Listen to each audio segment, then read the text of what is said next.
किन राशियों के जातक फ्लर्ट करने में अव्वल होते हैं? किन राशियों के जातक ज्यादा भावनात्मक होते हैं? किन राशियों के जातक दूसरों के प्रति जल्दी आकर्षित होते हैं? देखिए सिर्फ धर्म ज्ञान पर। नमस्कार, धर्म ज्ञान के दर्शकों का स्वागत है। मैं कविता राणा, मेरे साथ हमेशा की तरह जाने माने ज्योतिषाचार्य मयंक शर्मा जी। धन्यवाद कविता जी। धर्म ज्ञान के सभी दर्शकों को बहुत बहुत नमस्कार। मैं अपने दर्शकों को हमेशा से बात बताती हूँ कि ग्रह नक्षत्रों का व्यक्ति के जीवन पर बहुत ज़्यादा प्रभाव पड़ता है और इसके साथ साथ राशि भी इंसान के व्यक्तित्व के बारे में बहुत कुछ बताती है, क्योंकि राशि का जो चिन्ह होता है वो इंसान के व्यक्तित्व को दर्शाता है। और देखिए, आज के इस एपिसोड में हम बात करेंगे कुछ ऐसी राशियों की जिनसे जुड़े जातक अपनी ज़िंदगी में थोड़े फ्लर्ट टाइप के होते हैं, मतलब जिनका दूसरे के प्रति झुकाव, आकर्षण बहुत ज़्यादा होता है। क्या ऐसा पॉसिबल है? आखिर क्यों ज्योतिष शास्त्र में कुछ ऐसी राशियों का वर्णन है जिसके बारे में कहा जाता है कि ये लोग अपने जीवन साथी के मुकाबले कहें या फिर अपनी लव लाइफ में कहें, बहुत ही ज़्यादा दूसरे के प्रति जल्दी आकर्षित हो जाते हैं। आइए मयंक जी से इस बारे में हम बात करते हैं। मयंक जी, सबसे पहले मैं जानना चाहती हूँ, देखिए ये तो एक नेचुरल फीलिंग है, मेल का फीमेल की तरफ या फीमेल का मेल की तरफ आकर्षण होना, लेकिन इसके पीछे कौन सा ग्रह सबसे बड़ा जिम्मेदार माना जाए या जो सबसे बड़ा आकर्षण का कारक कहलाया जाता है? देखिए, जैसे हमने बताया कि ज्योतिष में शुक्र जो है आकर्षण का कारक है और भोग विलासिता का कारक है, काम वासना का कारक माना गया है। शुक्र लव सिंबल है, यानी कि अगर आपके अंदर प्रेम कितना है तो वो शुक्र तय करेगा कुंडली में। अगर शुक्र बलवान है तो आपके अंदर प्रेम भाव बहुत ज़्यादा रहेगा। शुक्र अगर कहीं राहु के साथ है, मंगल के साथ है, तो वो और भी ज़्यादा बढ़ जाता है। यानी व्यक्ति के दिमाग में हर समय लव रिलेशनशिप को लेकर ही बातें चलती रहती हैं। तो इस तरह देखिए, राशियों भी फर्क पड़ता है, आज हम बताएंगे। लेकिन इसका मतलब ये नहीं हुआ कि इस राशि वाले सारे ही लोग ऐसे होते हैं। एक कॉमन प्रेडिक्शन है कि इस राशि के लोग कुछ ज़्यादा ही मतलब कि ज़्यादा लव रिलेशनशिप में ज़्यादा रहते हैं और राशि के मुकाबले। इसका मतलब ये नहीं कि हम किसी राशि के बारे में दोष दे रहे हैं या इन राशि वालों को हम कह रहे हैं कि ये लोग सही नहीं होते हैं।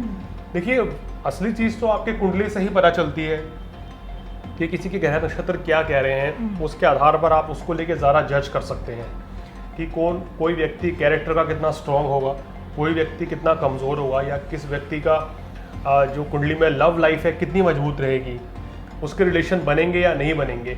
तो ये तो सब कुंडली तय करती है। लेकिन राशिवार भी कुछ हद तक हम ये चीज़ें जान सकते हैं कि कौन से राशि वाले ज़्यादा रोमांटिक होते हैं या किस राशि वाले ज़्यादा दूसरों के प्रति, जैसे आपने बताया कि आकर्षक ज़्यादा हो जाते हैं। जी, और देखिए आप लिव इन रिलेशनशिप हो या फिर एक कंप्लीट मैरिज वाला रिलेशनशिप हो, कोई भी रिलेशनशिप हो, उसमें जीवन साथी यही उम्मीद करता है कि उसका जो जीवन साथी है वो उसके साथ ईमानदारी रहे, मतलब ईमानदारी से उसके साथ ये रिश्ता निभाए। लेकिन कई लोग ऐसे होते हैं जो अपने फ्लर्टी नेचर के वजह से उनके जीवन साथी को कहीं ना कहीं परेशानियां झेलनी पड़ती है और कई बार उनका यही प्रेम संबंध टूट भी जाता है। और आइए राशि अनुसार जानते हैं कि भाई ऐसे कौन से लोग होते हैं, या फिर कहें कि राशि अनुसार इनका प्रभाव, ऐसे लोग मतलब राशि का प्रभाव इन लोगों पर पड़ता है। मयंक जी, पहली राशि कौन सी है? देखिए, पहले राशि मेष राशि है, क्योंकि मेष राशि का मंगल का प्रभाव होता है और सप्तम भाव का स्वामी शुक्र होता है जी। तो ये इस मामले में कहीं ना कहीं आकर्षण में ये बहुत ज़्यादा प्रभावित हो जाते हैं। दूसरों से जल्दी आकर्षक ये होते भी हैं, खुद भी आकर्षक होते हैं और दूसरों की तरफ भी जल्दी आकर्षित हो जाते हैं। ऐसे इनका देखा गया है मेष राशि वालों का। और देखा गया कि रिलेशनशिप को लेकर ये आमतौर पर काफ़ी स्ट्रॉन्ग रहते हैं। इनका अच्छा रिलेशनशिप काफ़ी रहता है, कोई किसी तरह की परेशानी इनको लव लाइफ में नहीं आती है। लेकिन इनका आकर्षण जो है वो काफ़ी ज़्यादा देखा गया। खासकर ये बात हो रही है लड़कों के सेंस में। अगर जो मेष राशि वाले जो लड़के होते हैं वो आकर्षक तो देखिए रहते हैं ज़्यादा, बिल्कुल, और दूसरों के प्रति भी बहुत जल्दी आकर्षक हो जाते हैं। चलिए, ये तो अब तक हमने मेष राशि के वाले के बारे में जाना। मयंक जी, अगली कौन सी है दूसरी राशि जिसके बारे में आप कह सकते हैं कि वो लोग कहीं ना कहीं अपने डे टू डे लाइफ में काफ़ी फ्लर्ट करने वाले लोग होते हैं? देखिए, अगली राशि जो मिथुन राशि होती है, मिथुन राशि के जो लड़के होते हैं वो बहुत अच्छी, काफ़ी अच्छी उनकी आकर्षक प्रभावशाली व्यक्तित्व होता है, अच्छी पर्सनैलिटी होती है, देखने में बहुत अच्छे लगते हैं, आवाज़ बड़ी मधुर होती है। तो इनके दम पर भी ये अपने, कहना चाहिए, फीमेल को जल्दी अट्रैक्ट कर लेते हैं और उनकी जो पर्सनैलिटी होती है वो ज़बरदस्त होती है और उनके अंदर आकर्षण क्षमता बहुत ज़्यादा होती है बुध के कारण। और कहीं ना कहीं अगर शुक्र का शुभ प्रभाव भी अगर इसके ऊपर पड़ जाए तो ये और भी इनके लिए प्लस पॉइंट माना गया है इससे इनकी आकर्षण शक्ति जो है वो और ज़्यादा बढ़ जाती है। चलिए, अभी तक तो हमने मैंग जी से जाना कि भाई मेष और मिथुन राशि के जनरली जो जातक होते हैं उनमें देखा जाता है कि वो दूसरों के प्रति ज़्यादा बहुत जल्दी आकर्षित होते हैं। मैंग जी, अगली कौन सी राशि है जिनका खुद का गजब का सौंदर्य होता है और दूसरे के प्रति भी उनका झुकाव ज़्यादा होता है? अगली राशि सिंह राशि होती है, जिसका स्वामी जो है सूर्य होता है। तो सूर्य के प्रभाव के कारण ये व्यक्ति काफ़ी डोमिनेंट होते हैं और हर किसी को अपनी ओर आकर्षित कर लेते हैं, यानी सिंह राशि वाले जो लड़के होते हैं।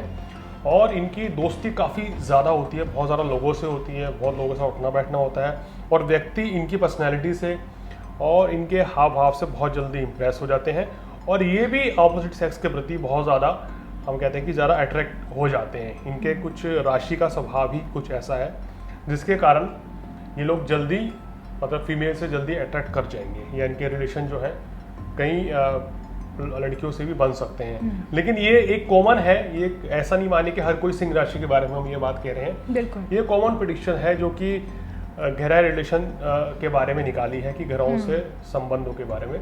व्यक्तिगत कुंडली से ही आप किसी के बारे में सही जान सकते हैं कि उसका स्वभाव कैसा है। सपोज कि अगर आप किसी के साथ शादी करना चाहते हैं तो आजकल लोग कुंडली में ये चीज़ भी देखवाते हैं कि इनका कैरेक्टर कितना स्ट्रॉन्ग है, क्या ये मेरा हस्बैंड या जिनकी मैं कुंडली मिला रही हूँ या मेरी वाइफ मेरे लिए हमेशा लॉयल रहेंगी नहीं रहेंगी। तो आजकल लोग इस चीज़ को भी कुंडली में मतलब कि पता करवाते हैं कि हमारा लाइफ पार्टनर हमारे लिए कितना लॉयल रहेगा। तो ये कॉमन बेसिक प्रेडिक्शन है, बाकी तो कुंडली के हिसाब से हर व्यक्ति के बारे में ज़्यादा चीज़ें जज की जा सकती हैं। देखो, देखिए, यहाँ हम आपको एक कॉमन प्रेडिक्शन के तौर पर बता रहे हैं जो आपके राशि अनुसार बताया जा रहा है और जो कि आपके ग्रह नक्षत्रों का जो स्वभाव है उसके अनुसार बताया जा रहा है। क्योंकि अमूमन कई लोगों में ऐसा देखा जाता है कि वो ना चाहकर भी, मतलब बिना ना चाहकर भी दूसरे के तरफ प्रति आकर्षण होते हैं, ना चाहकर भी उनके एक्स्ट्रा मैरिटल अफेयर हो जाते हैं और ना चाहकर भी क्या कहें उनका जो नेचर होता है, उनका जो स्वभाव होता है वो दूसरों के प्रति काफ़ी फ्लर्टी नेचर का होता है। तो मैंग जी, अगली राशि? देखिए, अगली राशि कन्या राशि है जिसका स्वामी बुध है। ये भी रिलेशनशिप के मामले में इनका चंचल स्वभाव रहता है जिसके कारण इनके प्रेम संबंध बहुत जल्दी बनते भी हैं, बहुत जल्दी टूट भी जाते हैं। तो ये इनके लिए थोड़ा माइनस पॉइंट रहता है। अगर कहीं ना कहीं ये थोड़ा सा ज़्यादा इमोशनल ना होए, भावुक ज़्यादा हो जाते हैं जिसके कारण प्रेम संबंध इनके टूट जाते हैं या एक से ज़्यादा प्रेम संबंध बन जाते हैं। रिलेशन बनाते समय ये लड़के ये बात सोचते नहीं हैं, तो इसलिए कन्या राशि वालों को थोड़ा सा कहना चाहिए अपनी भावनाओं पर काबू रखना चाहिए, जो इनके लिए बहुत ही बेहतर रहेगा।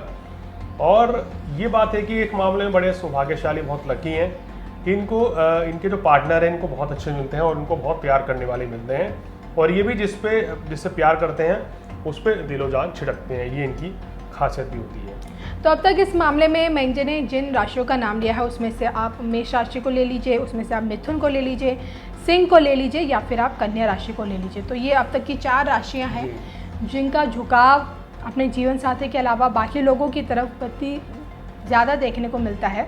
मैंग जी, इसके अलावा भी कोई राशि है? देखिए, इसके अलावा तुला राशि है जिसका स्वामी शुक्र है। तुला राशि वाले बहुत आकर्षक व्यक्तित्व के होते हैं, बहुत बैलेंस होते हैं, बहुत नपा तुला बोलना पसंद करते हैं और इनकी आकर्षक व्यक्तित्व से ही जो कहना चाहिए फीमेल जो है इनसे बहुत जल्दी अट्रैक्ट हो जाती हैं। इनकी वाणी बहुत मधुर होती है और ये कभी कोई गलत बात नहीं करते हैं। रिलेशनशिप के मामले में भी इनके रिलेशन भी कई कहना चाहिए फीमेल से जल्दी बन जाते हैं, क्योंकि हमने देखा है कि तुला राशि वालों को हमने कितनी बार सलाह दी है कि इनको शादी भी जो है 30 वर्ष के बाद करनी चाहिए। कारण क्या है कि पहले रिलेशन बहुत जल्दी बन जाते हैं, एक टाइम में रिलेशन बनता है फिर टूट भी जाते हैं जल्दी, तो ये इनके लिए थोड़ी सी माइनस पॉइंट होती है। रिलेशनशिप के मामले में ये बड़े गंभीर रहते हैं, लेकिन इनको कभी कभी पार्टनर से जो एक्सपेक्टेशन होती है वैसा पार्टनर इनको कभी नहीं मिल पाता, उतना ही प्यार करने वाला, तो ये इनको कभी कभी निराशा होती है। बिल्कुल। तो ये कुछ राशियां हैं जिनके बारे में आज हमने आपको बताया है कि ये राशियां कह सकते हैं कि बहुत ज़्यादा आकर्षक, इनके अंदर आकर्षण होता भी है और खुद भी ये बहुत ज़्यादा आकर्षण की तरफ बहुत जल्दी आकर्षित हो जाती हैं। बहुत ही इम्प्रेसिव ये राशियाँ रहती हैं और ऐसा इनका स्वभाव भी रहता है और चंचल मन भी रहता है इनका। तो मैंग जी, देखिए ना, जैसे जिन लोगों का ऐसा स्वभाव है, मन चंचल है, मतलब जाने अनजाने में ना चाहकर भी दूसरे के प्रति बहुत जल्दी से आकर्षित हो जाना, तो इसके पीछे आपने जैसे बताया ना कि शुक्र ग्रह का तो प्रभाव होता ही होता है, क्या इसके भी कोई उपाय हैं? देखिए, इस समय इस चीज़ का सबसे बढ़िया उपाय तो यही रहता है कि आपका अगर कुंडली में शुक्र खराब है, शुक्र राहु के साथ है या शुक्र केतु के साथ है, शुक्र मंगल के साथ है, तो हमें क्या करना चाहिए? अगर राहु के साथ शुक्र बैठा है तो राहु को उपाय करना चाहिए। राहु के लिए आप क्या कर सकते हैं कि जैसे बुधवार के दिन आप नारियल का दान करें, बहुत अच्छा रहेगा। केतु अगर आपकी कुंडली में शुक्र के साथ बैठा है या शुक्र पे मंगल की दृष्टि है तो हनुमान चालीसा का पाठ करें, बहुत अच्छा आपके लिए रहेगा और आप अशुभ फलों से आपको मुक्ति मिलेगी।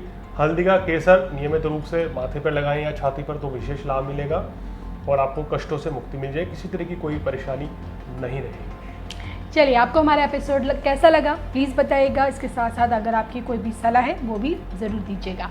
हम दोनों को दीजिए इजाज़त। नमस्कार।